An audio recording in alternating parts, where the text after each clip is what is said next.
Welcome into a DogZone staying special on Friday evening. We have a Group 1 and Group 2. We also have the New Zealand Racing Series final going around over the 755 metres. Here's a look at the market and it is very even. The favourite is $4.20 about Translator, who comes up with a terrible draw for her. Opawa Abby Joy, Classy Witch, No Potential, and Christiane Cyborg all at $5. Opawa Racer at $7.50. Mark Rosanowski, it's a very even affair. The market suggests that as well.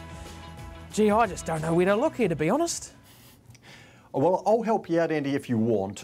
I think there's a dog here that I thought seriously would be priced up at around $2.50, and that's Christiane Cyborg. Now, depending on what time you're watching this, check out the market, see what the latest market is on this. But if you're seeing Christiane Cyborg at $5 and you're willing to listen to me, I say take that opportunity, because even if she doesn't win, I think you're a winner already because you are getting some outstanding value.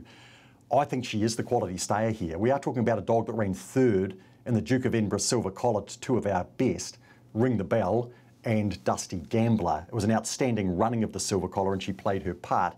In terms of her running at Hattrick, she ran second in the Group 1 Wanganui distance back in April behind Dusty Gambler and beat a number of these greyhounds very comfortably. She had run fourth in the heat of that in a race where she loomed up on the corner and actually knocked Avenger Bale off balance, and of course he's become a Group 1 distance winner. She's got box 6, box draw is probably irrelevant for her, Andy. And another race reference is last week. Yes, she ran 7th, but she had a look around Hattrick. 520 metres, no good to her there. And she was at $5 in that when she looked like a longer odds chance than that. But she's $5 this week over the distance that is ideal for her. Now, if we look at last week's performance, she's last to the home bend. She was off heels a couple of times, 2 or 3 times in the race. At the line, she's run past one. At the lure, she's run past them all. She's made for this distance. Yes, she's a bit of a galah, so the bookies might think they can take a risk on her. But gee, $5 could look very, very sweet when she makes her mid-race move in this. Another greyhound at $5, or sorry, the favourite at $4.20 is Translator. She is consistently plagued by bad draws in these finals, but Rosso, she's coming into this in winning form. She clocked a PB at her last start over the 645 metres at Addington, 37.80. She beat home 3 or 4 of these runners on that occasion, and I know the wide draws against, but with Christiane Cyborg drawn to her inside, potentially she could beat her early and get a little bit of room to move. Yes, she certainly could, and look, she's been a great star for a long period of time without ripping off a big one, but as you say, I mean, that last performance is career best form, if you like, over the 645 metres, and we know she can reach the longer trips in pretty good shape. She's led home Classy Witch, No Potential, Gary Cleave's pair that are here, and Opawa Abby Joy that is up for the Fahey Kennel as well. Look, her runs over the 755 metres over the couple of seasons have just been okay. She's never won one.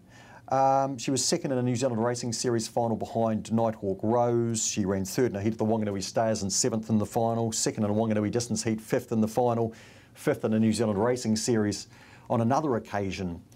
And she's never really had draws to maybe do any better, but she doesn't get the right draw here either. I do think, even though Christiane Cyborg's just had those 2 runs in the Wanganui distance over the 755, that she is the 755 dog to beat at Hattrick, and that Translator will have to carry on with that personal best form out of that last start to be a hope of matching CC.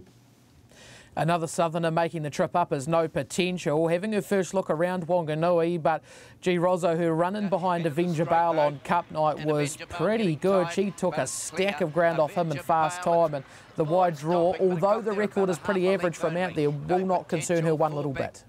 No, look, I want to ask you about the pair of Gary Cleave runners. You're a fan of Classy Witch, as am I, and she looks certainly a stayer of much potential. No Potential, though, in that Sockburn Cup after Avenger Bale ripped off an amazing opening sectional, really started to sit down, and No Potential closed up. And of course, in the end, it was half a length, Andy, and the time, 43.46, compares very well to the best stayers that have gone around in the past there, and that suggests that No Potential has, look, 4 years old we're talking about, and what, the winner of 5. But on that Sockburn Cup run, it's certainly hard to exclude from your mind. Yeah, you have to have her in the mix. Classy Witch. Looks like the 700 metre will be right up her journey. She's had a warm-up for this with two 600 metre events at Addington. One of them she was a very nice winner of. She took 6 or 7 lengths off the pace-making Kiakatu Fever on that occasion. And next up, she was second in behind Translator, beating Home No Potential on that occasion. So she is another one who has some sort of chance in what is a very even affair.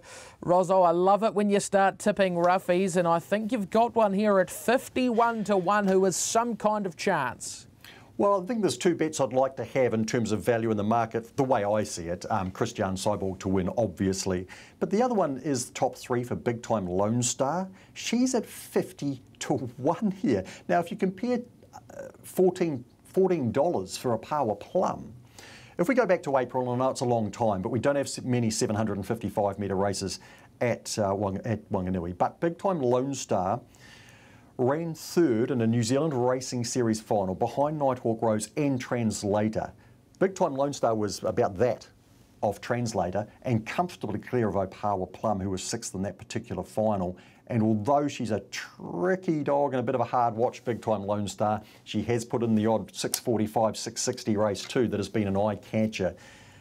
Worst 50-1 shots, I'll only be backing her top 3 having said that. We haven't mentioned Opawa Racer off the inside, and Andy, my numbers are 6, 7, 8 and 3. You can make a case for a few at least to be top 3, but there's only one win bet I'll be having in the race.